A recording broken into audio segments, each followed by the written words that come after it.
इसके बाद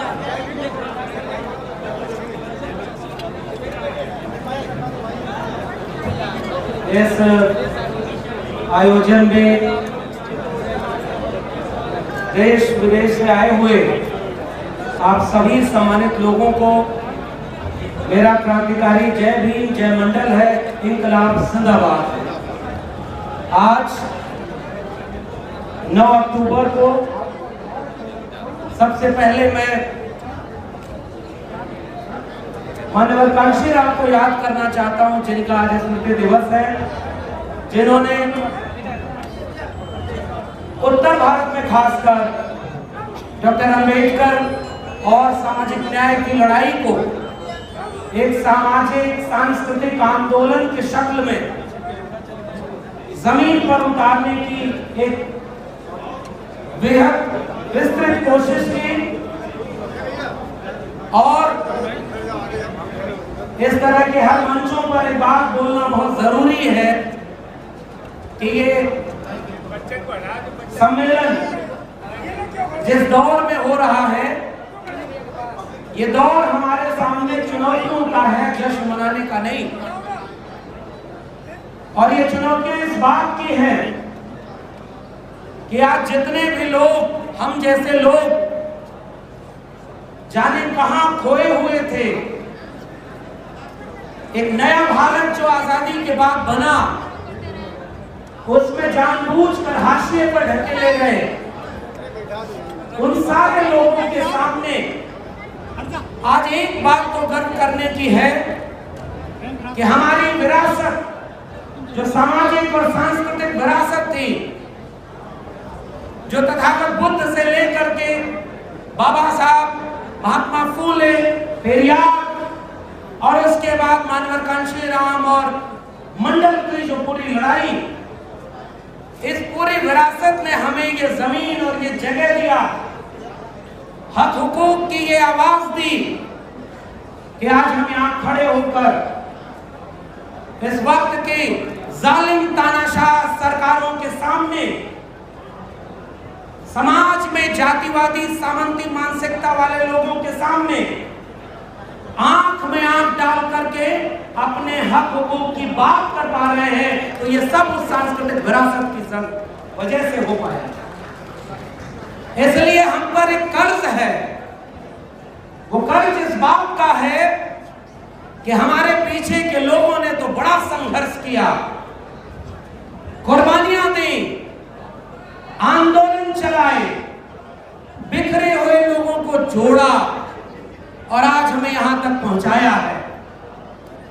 अब हमारे सामने ये चुनौती है कि क्या हम अपने आखिरी संबोधनों में अपील करते हुए हमारे सामने एक चुनौती की तरह रखा कि बड़ी मुश्किल से ये कारवां यहां तक लाया, इसे आगे ले जाना, अगर आगे न ले जा पाना तो इसे वहीं छोड़ देना, पीछे न जाने देना। मेरे लिए इस मंच पर खड़े होकर उस चुनौती, उस हकीकत से आपको रूबरू कराने का मन है कि साथियों, हमारे सामने हमारे संघर्षों का हजारों साल पुराना कारवां, जिसके दम पर हम यहां तक पहुंचे, आज हमारी आंखों के सामने वो मीलों पीछे ले जाया जा रहा है। और इसलिए इस मंच पर खड़े होकर मुझे लगता है कि एक ही वादा करने की जरूरत है कि ऐसे वक्त में हमारी जिम्मेदारी क्या है। तो मैं अपनी जिम्मेदारी दो तरह की समझता हूं। पहली जिम्मेदारी अपनी जड़ों को पहचानने और लोगों को अपनी जड़ों से जोड़ने की होनी चाहिए।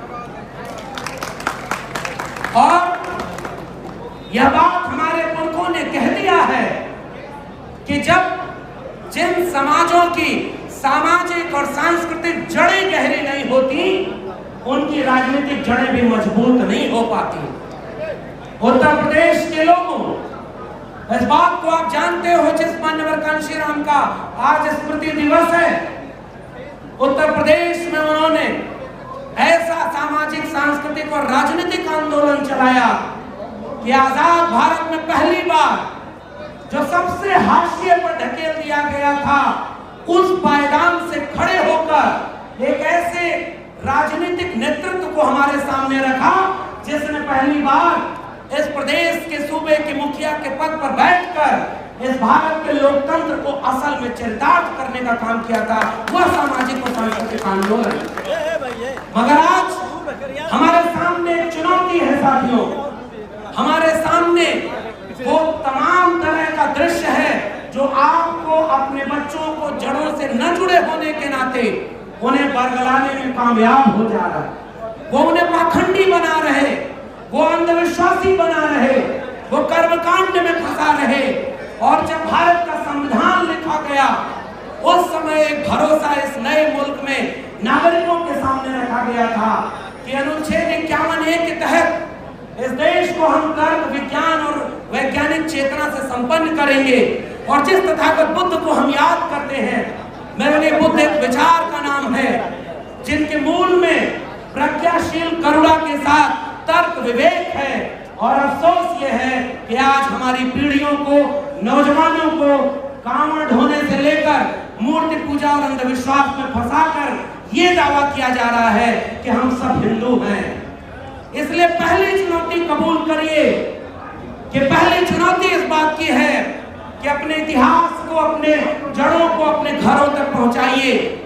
और वह चुनौती तब साकार होगी जब इन सारे लोगों के लिखे हुए को, उनके विचारों को यानी किताबों के जरिए घर तक पहुंचाया जाएगा।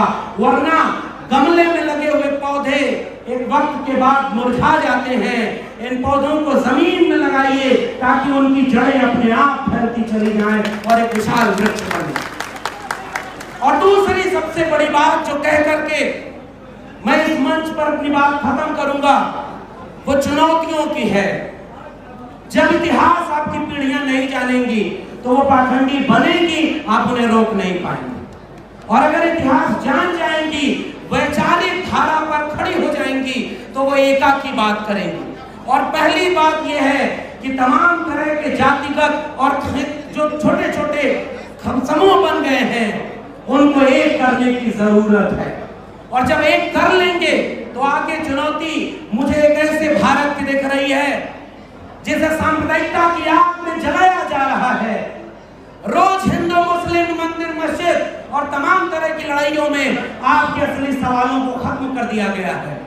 इसलिए नौजवानों, आपके सामने एक चुनौती है, पहचानो आपकी चुनौती को, याद करो तथागत बुद्ध से लेकर कबीर, रैदास, पलटू दादू भिखा, बुल्ले शाह बाबा फरीद, नारायण गुरु बसवन्ना चोखा मेला से होते हुए महात्मा ज्योतिराव गोविंदराव फूले, ईवी रामास्वामी पेरियार, शाहू जी महाराज, डॉक्टर अंबेडकर, डॉक्टर लोहिया, मान्यवर कांशीराम और मंडल की लड़ाई मंदिर मस्जिद की लड़ाई नहीं, कलम और किताब की लड़ाई थी, वो आज खतरे में है। इसलिए ऐसे सम्मेलनों में अगर आप जुटते हैं, और भंते साहब का तो मैं शुक्रिया अदा करूंगा कि उन्होंने एक ऐसा गुलदस्ता सजाया है इस मंच पर जिसमें तमाम तरह के लोग जब एक मंच पर आकर के एक आह्वान करते हैं इस देश को कि उठो नौजवानों, आपकी शिक्षा बर्बाद कर दी गई है, आपके स्कूल, कॉलेज, विश्वविद्यालय निजी हाथों में बेच दिए गए हैं, मगर अफसोस कि आप उसके लिए आंदोलन नहीं कर पा रहे। आइए एक मुट्ठी बांधे और अपने कलम और किताब की लड़ाई को आगे ले जाएं, इस देश को बिकने से बचाएं, इस देश को सांप्रदायिकता की आग से बचाएं। वरना अफसोस ये होगा कि आज से कई सालों बाद जब आने वाली पीढ़ियां हमसे एक सवाल करेंगी कि तुम जब थे तो बाबा साहब का संविधान बचा हुआ था, तुम जब थे तो मंडल कमीशन की कुछ अनुशंसाएं सही लागू थी, तुम जब थे तो शिक्षा बची थी, रोजगार बचा था, थोड़ा ही सही स्वास्थ्य और जमीन बची थी, स्वाभिमान बचा था। और 25-50 साल बाद तुम हमें एक ऐसा भारत छोड़ कर गए हो जिसमें न शिक्षा है, न रोजगार है, न सामाजिक न्याय है, न भारत का संविधान बचा है, न यह देश की जगह जमीन बची है। हम क्या जवाब देंगे? मैं आपसे गुजारिश करके अपनी बात खत्म कर रहा हूं कि इस देश में अब एक क्रांति की जरूरत है। बिना क्रांति के कोई बदलाव आने की जरूरत नहीं।